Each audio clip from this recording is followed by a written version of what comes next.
నమస్తే, welcome to TV Telugu.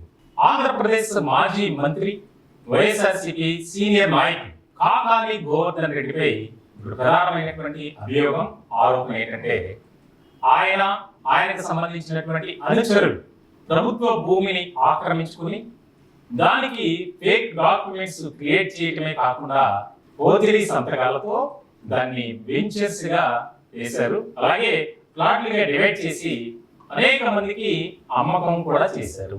దాని ద్వారా కోట్లాది రూపాయలు అక్రమ రీతిలో సంపాదించారు. ఇది ప్రధానమైనటువంటి అభియోగం. దీనికి సంబంధించి గతంలోనే అనేక రకాలుగా ఆరోపణలు వచ్చాయి. ఆ ప్రాంతంలో తెలుగుదేశం పార్టీ సీనియర్ నాయకులు ఉన్నటువంటి సోమిరెడ్డి ఆయన గతంలోనే ఆరోపించారు, కాకాని గోవర్ధన్ రెడ్డి అధికార దుర్వినియోగానికి పాల్పడుతున్నారు. కానీ అప్పుడు వైఎస్ఆర్సీపీ అధికారంలో ఉండటం వల్ల ఎలాంటి చర్యలకు తీసుకోలేదు అధికారులు.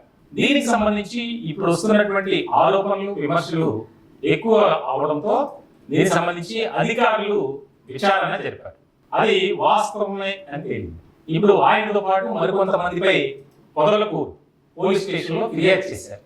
చాలా కీలకమైనటువంటి పరిణామంగా రాజకీయ వర్గాల్లో ఒక చర్చ జరుగుతుంది దీని మీద. ముఖ్యంగా 18 ఎకరాల ప్రభుత్వ భూమి, దీనికి సంబంధించి స్వర్ణ గార్డెన్స్ పేరుతో మొత్తం 207 ప్లాట్లను డివైడ్ చేశారు.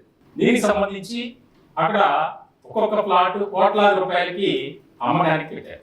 సో అధికారంలో వైఎస్ఆర్సీపీ ఉంది, అందులోనూ ఆ ప్రాంతంలో ఒక ముఖ్యమైనటువంటి నేత, పార్టీలో కూడా చాలా సీనియర్ నాయకులు ఉన్నారు కాకాని.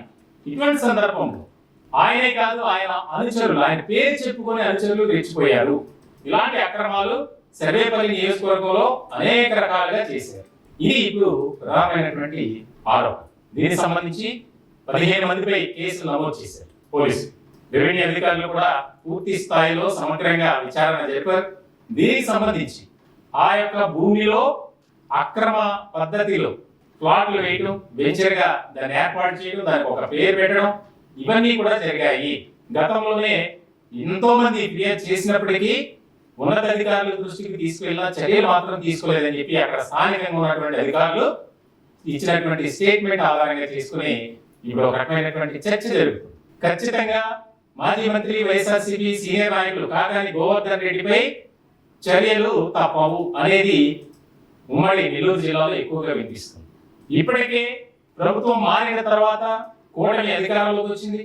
అధికారంలోకి వచ్చిన తర్వాత వైఎస్ఆర్సీపీ నేతలు కానీ ప్రభుత్వంలో కొంతమంది పెద్దల పేర్లు చెప్పుకుని అనేక రకాలుగా అక్రమాలకు అవినీతికి పాల్పడినటువంటి వారి చిట్టా జాబితాను సిద్ధం చేశారు. తాజాగా జగన్మోహన్ రెడ్డి కూడా జైల్లో ఉన్నటువంటి పిన్నెల్లి రామకృష్ణారెడ్డిని పరామర్శించిన తర్వాత రెడ్ బుక్ అంశాల గురించి కూడా మాట్లాడారు. ఆ రెడ్ బుక్ పేరుతో వైఎస్ఆర్సీపీ నేతలను భయభ్రాంతులకు గురి చేస్తున్నారు, మానసికంగా శారీరకంగా వేధిస్తున్నారు అని చెప్పి. సో ఇటువంటి సందర్భంలో ఏదైతే ముందుగానే తెలుగుదేశం పార్టీ అలాగే కూటమి నాయకులు ఈ యొక్క అరాచకాలు అక్రమాలకు సంబంధించి కొంత డేటాను గ్యాదర్ చేశారు, దాని ప్రకారమే ఇప్పుడు ముందుకు వెళ్తున్నారు అనేది. ఇంకా ముందు కూడా అనేక రకాలుగా ఆయా నియోజకవర్గాల్లో వైఎస్ఆర్సీపీ పేరు చెప్పుకొని అలాగే ఆ పార్టీలో ఉన్నటువంటి కీలకమైనటువంటి నేతల పేర్లు చెప్పుకొని ఎవరైతే అరాచకాలకు అక్రమాలకు అవినీతికి పాల్పడ్డారో వారిపై కఠిన చర్యలు తీసుకోవాల్సిందే అని ముఖ్యమంత్రి నారా చంద్రబాబు నాయుడు ఇప్పటికే ఆదేశాలు జారీ చేశారు. ఇటువంటి సందర్భంలో ఇది ఒక ముఖ్యమైనటువంటి పరిణామంగా రాష్ట్ర రాజకీయాల్లో ఒక చర్చ జరుగుతుంది.